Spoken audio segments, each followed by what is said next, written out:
തമിഴ്നാട് വെട്രിക്കഴകം പാർട്ടിയുടെ അധ്യക്ഷനും തമിഴ് നടനുമായ വിജയ്ക്കെതിരെ 5 വകുപ്പുകൾ ചുമത്തി തമിഴ്നാട് പോലീസ് കേസെടുത്തിരിക്കുന്നു. തിരഞ്ഞെടുപ്പ് പെരുമാറ്റച്ചട്ടം ലംഘിച്ചതിനെ തുടർന്നാണ് കേസെടുത്തിരിക്കുന്നത്.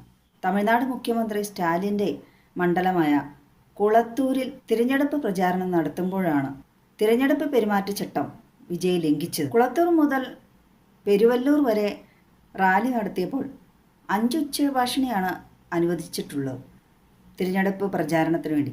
അതിന് പകരം 30 ഉച്ചഭാഷിണിയായിരുന്നു അവിടെ ഉപയോഗിച്ചത്. അനുവദനീയമായ അളവിൽ കൂടുതൽ ആളുകൾ അവിടെ എത്തിച്ചേർന്നു. അങ്ങനെ വലിയ സാഗരം പോലെ ജനക്കൂട്ടമുണ്ടായി.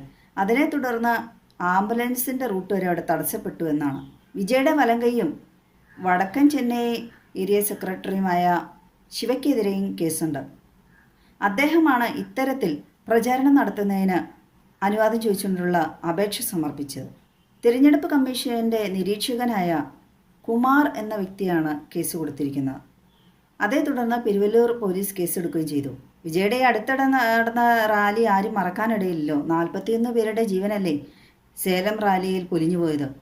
അനുവദനീയമായ പരിധിയിൽ കവിഞ്ഞ ആൾക്കാരെ അവിടെയും ആ ഗ്രൗണ്ടിൽ തിക്കി നിറച്ചു. അന്നും നിയമലംഘനം തന്നെയാണ് നടന്നത്. മാത്രമല്ല അവിടെ നിന്ന് സ്വന്തം തടി തപ്പി രക്ഷപ്പെടുകയും ചെയ്തു.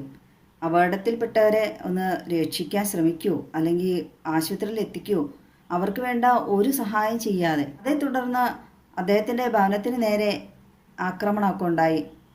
വലിയ പോലീസ് സുരക്ഷയിലാണ് പിന്നെ കുറേ നാൾ കഴിഞ്ഞത്. ഞാൻ ആലോചിക്കുകയാണ്, എന്ത് മനസ്ഥിതിയാണ് അവിടുത്തെ ആൾക്കാർക്ക്. സിനിമാ താരങ്ങളെയൊക്കെ അവർ ദൈവങ്ങളെപ്പോലെയാണ് കണക്കാക്കുന്നത്.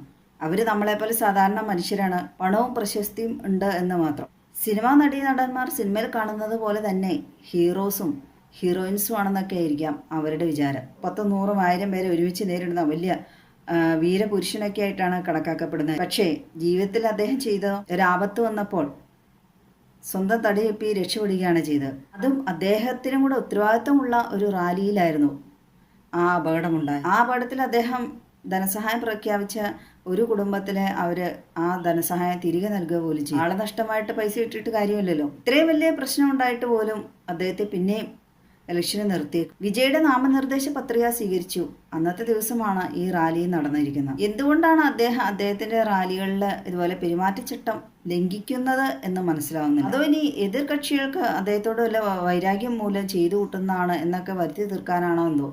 വിജയ് നടത്തുന്ന റാലി വിജയുടെ ഉത്തരവാദിത്വത്തിൽ പെട്ടത് തന്നെയാണ്. പിന്നെ മറ്റുള്ള പാർട്ടിക്കാർ മറ്റുള്ള ആരെയും കുറ്റം പറഞ്ഞിട്ട് ഒരു കാര്യമില്ല. അദ്ദേഹത്തിൻ്റെ അറിവോടുകൂടിയാണല്ലോ അദ്ദേഹത്തിൻ്റെ വലങ്കൈയായിരിക്കുന്ന ആൾ പെരുമാറ്റച്ചട്ടം ലംഘിക്കുന്ന രീതിയിൽ ഉള്ള അപേക്ഷ കൊടുത്ത്.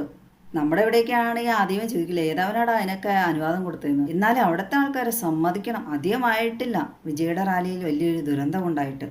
എന്നിട്ടും ഇപ്പോഴുള്ള റാലികളിലെല്ലാം ആൾക്കാർ കൂട്ടത്തോടെ വലിയ സാഗരം പോലെ ഒഴുകിപ്പോവും. നേരത്തെ ഒരു തവണ തൻ്റെ അനുവാദമില്ലാതെ തൻ്റെ മാതാപിതാക്കൾ തൻ്റെ പേരിൽ ഇലക്ഷന് വേണ്ടി നാമനിർദ്ദേശ പത്രിക സമർപ്പിച്ചു എന്ന പേരിൽ ആ കാരണം കൊണ്ട് അവർക്കെതിരെ കേസ് കൊടുത്ത ആളാണ് ഈ വിജയ്. എന്നിട്ട് ഇപ്പം എന്തെല്ലാമാണ് കാണിച്ചു കൂട്ടുന്നത്. പരസ്ത്രീ ബന്ധം കാരണം ഭാര്യയും മക്കളെയും ഉപേക്ഷിച്ച ഒരാൾക്ക് എങ്ങനെയാണ് മറ്റുള്ളവരെ സ്നേഹിക്കാനും സേവിക്കാനും കഴിയുന്നത് എന്നൊക്കെ കണ്ടറിയണം.